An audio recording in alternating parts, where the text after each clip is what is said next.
Pada hari ini mendapatkan informasi dan laporan yang dari warga sekitar bahwa perumahan Al-Fatih adalah perumahan yang telah disegel oleh pemerintah, dan saya untuk memastikan itu melihat setelah saya kegiatan lain, dan ternyata benar bahwa perumahan Al-Fatih telah dilakukan penyegelan. Kenapa disegel? Karena ternyata bahwa perumahan ini tidak memiliki kelengkapan berbagai macam perizinan yang seharusnya dilaksanakan. Sebagai anggota DPRD, Sekretaris Komisi A mendukung langkah pemerintah. Artinya apa? Jangan coba-coba kepada berbagai pihak pengembang. Ketika Anda ingin membangun, bangunlah bangunan perumahan yang Anda bangun itu dengan melengkapi perizinan, dengan melengkapi segala ketentuan yang berlaku. 20 tahun yang lalu begitu marak perumahan dibangun dengan sistem block plan yang merugikan negara, sehingga tidak ada aset negara berupa pasos-pasum dan lain sebagainya. Di era saat ini, di bawah kepemimpinan Pak Sopyan Suri dan kami di DPRD mendukung langkah-langkah konkret bahwa seluruh pengembang ke depan harus menyiapkan segala ketentuan persyaratan yang berlaku, harus mengurus IPR-nya, harus mengurus setpen-nya, menyediakan pasos-pasumnya, yang akan melakukan analisis dari segala peraturan yang ditentukan, analisis dampak lingkungannya, analisis dampak lalinnya, analisis spil banjirnya, dan lain sebagainya. Semua itu menjadi keharusan, dan saya melihat mungkin Al-Fatih ini yang tidak dimiliki, maka dilakukan penyegelan seperti ini. Dan boleh jadi barangkali bukan hanya Al-Fatih, bisa jadi banyak juga yang lain-lain yang memang belum diketahui. Makanya laporan masyarakat seperti ini sangat dibutuhkan dalam rangka membantu pemerintah dan DPRD untuk melakukan pengawasan. Biasanya perumahan itu sambil membangun, sambil mengurus. Bagaimana itu, Pak? Ya, sebetulnya itu yang tidak dibenarkan. Makanya kita sudah ada komitmen dengan Dinas Perizinan bahwa sebelum mereka membangun harus mengurus dulu semua yang perizinannya. Yang sangat mendasar adalah alas hak atas tanah yang akan dibangunnya itu sendiri. Itu yang penting. Dan Al-Fatih saya melihat dari alas hak dia telah memiliki dengan sepenuhnya, dengan dibuktikan kepemilikan atas tanahnya. Nah, ini yang salah satu perlu untuk diketahui oleh berbagai pengembang. Alas hak atas tanah itu menjadi hal yang faktor utama.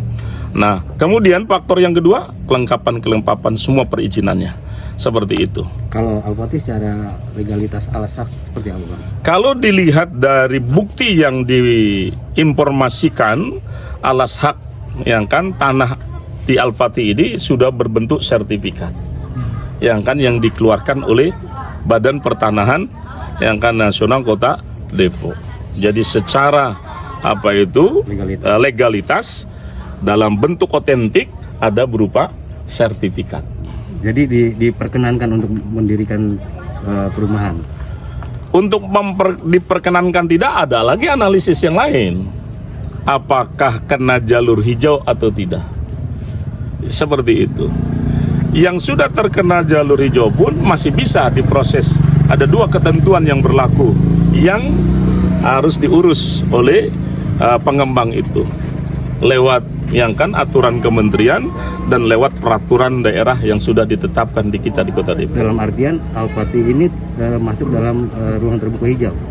Saya belum lihat ke arah sana. Apakah sertifikat yang dimiliki oleh Al-Fatih masuk dalam ruang terbuka hijau atau tidak? Sebab itu harus di-cross-check nanti di PUPR dan juga di BPR. Ini kan udah ada penyegelan, tapi kok masih ada pekerjaan untuk aktivitas lain? Ya, saya datang, makanya saya menegur itu.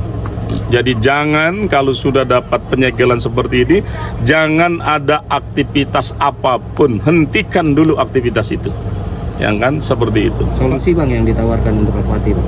Solusinya tentu, pemerintah kota, kami minta agar panggil Al-Fatih untuk segera diteliti, ditelaah secara mendalam dari legal formal yang telah dimiliki. Tentu pemerintah juga perlu dan berkewajiban mencarikan solusi. Tidak bisa ada sebuah sanksi tanpa solusi, karena informasinya di Al-Fatih ini sudah ada 50 yang kan penghuni di perumahannya.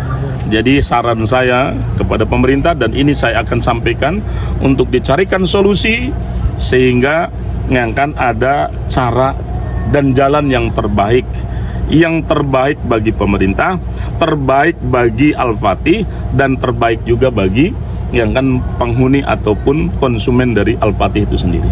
Pak, terkait penyegelan dari dinas ini apa bisa dikatakan terlambat itu Pak? Baru sekarang ya, inilah salah satu kekurangan yang kami dorong dari Komisi A untuk segera diperbaiki.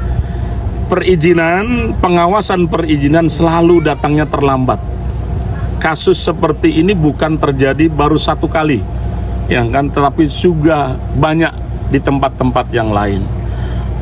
Proses pembangunannya sudah berjalan, bahkan ada yang 100% dan lain sebagainya, baru dapat teguran. Kan seperti itu. Kenapa tidak dari awal? Mungkin kalau dari awal kemudian dipersyaratkan untuk bisa yang kan dibangun dan lain sebagainya, boleh jadi barangkali mereka akan lengkapi. Kan seperti itu. Dan kalau memang sudah ada mekanisme peneguran itu SP 1, 2, 3 dan lain sebagainya, ketika diabaikan harus tegas dong pemerintah. Kalau tidak boleh tidak. Dari awal tapinya. Jangan sudah seperti ini baru ada tindakan. Maka tidak bisa yang kan tidak ditemukan solusi. Harus ditemukan solusi yang terbaik tadi bagi pemerintah daerah, bagi pengembang itu sendiri, dan bagi penghuni perumahan itu apabila telah dilakukan tindakan penyegelan seperti ini. Bang, berkaitan dengan informasi bahwa lahan ini adalah konservasi satu, itu seperti apa nih Bang? Nah, itulah tadi yang saya katakan, sudah seharusnya pemerintah kota tidak berhenti sampai kepada penyegelan, tapi harus berlanjut ya kan kepada persoalan menganalisa dari alas hak yang dimiliki. Bukan hanya Al-Fatih saja loh, tapi juga ada beberapa sekitar yang ada di sini, tanah-tanah yang ada di sini, yang katanya yang kan itu adalah tanah setu gugur. Kan seperti itu. Tapi dalam bukti yang kan otentik, ternyata tanah itu sudah tanah milik yang kan pribadi masyarakat yang dibuktikan dengan adanya sertifikat. Oke?